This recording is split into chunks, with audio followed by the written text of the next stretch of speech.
Guys, welcome to my channel. তোমরা কেমন আছো? আশা রাখছি তোমরা অনেক অনেক ভালো আছো। আর এদিকে দেখো, আমি ভালো থাকবো কি, আমার অবস্থা পুরো খারাপ হয়ে গেছে। বাবা আর মেয়ে মিলে আমার ঘরটার অবস্থা আজকে শুধু এইটাই করেছে।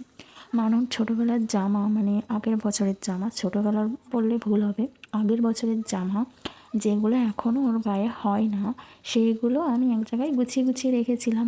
তো যেহেতু একটু একটু ঠান্ডা পড়ে গেছে, সকালে উঠে ওকে একটা দুটো করে সোয়েটার, টুপি, এগুলো এখন পরাতে হয়। মানে অনেক সকালে ওঠে, অনেক সকাল বলতে আমাদের কাছে যেটা সকাল না, ওর কাছে তো সকালও ছোটো। বেশ কদিন বেশ সকালেই ঠান্ডা পড়েছিল, তো আমি কদিন এখান থেকে বার করে সোয়েটার, টুপি টুপি পরাতাম, বাট ওটা আমি সকালবেলা পরিয়েছিলাম আর লকারটা খুলে রেখেছিলাম। আর ও কী করেছে, লকার থেকে সব জামা কাপড় বাইরে টেনে টেনে বার করেছে।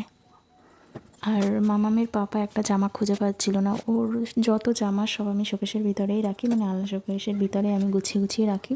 তো ওর কিছু জামা আর প্যান্ট খুঁজে পাচ্ছিল না, সেটা খুঁজতে গিয়ে সবটা বার করেছে আজ। তো তার জন্য আমি বসে গেলাম সব কিছু গোছগাছ করতে। ওরা সবাই বেরিয়ে গেছে। আর এদিকে দেখো, আমার কিছু বই ছিল, বই যখন আমি কলেজে যেতাম, বই পেন ছিল, ওগুলো আমি যত্ন করেই রেখে দিয়েছিলাম। যেহেতু আমার এখন আর কাজে লাগবে না, কাজে আসেও না, তাও একটা শান্তি। কিছু কিছু স্বপ্ন আমাদের পূরণ হয় না। বিয়ে হয়ে গেছে, তারপর মামা চলে এসছে, তার জন্য আমার আর পড়াশোনাটা কন্টিনিউ করা হয়নি। তবু একটা মনের মধ্যে কষ্ট রয়ে গেছে। তো যাই হোক, আমি এগুলো এখন গুছিয়ে নিচ্ছি। আর এই যে টিফিন বক্সটা দেখছো, এটা আমি যখন কলেজে যেতাম তখন আমার দাদা আমাকে এটা দিয়েছিল, মানে কলেজে যখন টিফিন নিয়ে যেতাম তখন। তো এখন তো আমার আর লাগবে না, তো আমি যত্ন করে রেখে দিয়েছি। মাম্মাম যখন স্কুলে যাবে ও নিয়ে যেতে পারবে। আর ওর পাপা তো এই টিফিন বক্স নিয়ে যায় না, ওর আলাদা টিফিন বক্স আছে। আর এদিকে দেখেছো এত রঙ, এই রঙগুলো কিন্তু সব আমার স্বাদ হয়েছিল তখন। আর যখন আমাদের বিজয় দশমী হয়, দুর্গাপুজোর পর যে বিজয় দশমী হয়, আমাদের বাড়ির একটা রীতি আছে সিঁদুর রং মিষ্টি দেওয়া।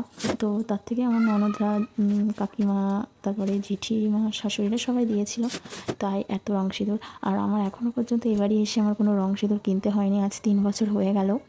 তো সবাই দেয়, যার জন্য আর কিনতেও হয় না। আর এদিকে দেখো, আমার তো সব কিছু ওই দিকে মামামের জামা কাপড়গুলো তো গোছানো হয়ে গেছে, আর তুষির বাবার জামা কাপড়গুলো গুছিয়ে নিচ্ছে। আর এদিকে দেখো, আমার জামা কাপড়গুলো তো লকারগুলো খোলাই থাকে, আর আমার জামা কাপড়গুলো সব কিছু টেনে টেনে নিচে নামিয়ে আসলাম। যে কতবার গোছায় তা বলার ভাষা নেই। যেমন এখন খাটে উঠতে শিখেছে, বিছানার চাদর টেনে টেনে আস্তে আস্তে উঠবে, আবার বিছানার চাদর টেনে টেনে আস্তে আস্তে নামবে।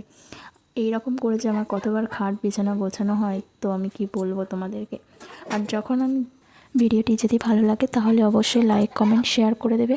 আর আমার পেজটি যাদের ফলো করা নেই তারা কিন্তু অবশ্যই আমার পেজটি ফলো করে দিয়ে আমার পাশে থাকবেন, যদি আমার ভিডিও ভালো লেগে থাকে তাহলে। পুরো ভিডিওটি দেখার জন্য অসংখ্য অসংখ্য ধন্যবাদ। সবাই ভালো থাকবেন। আজকে এই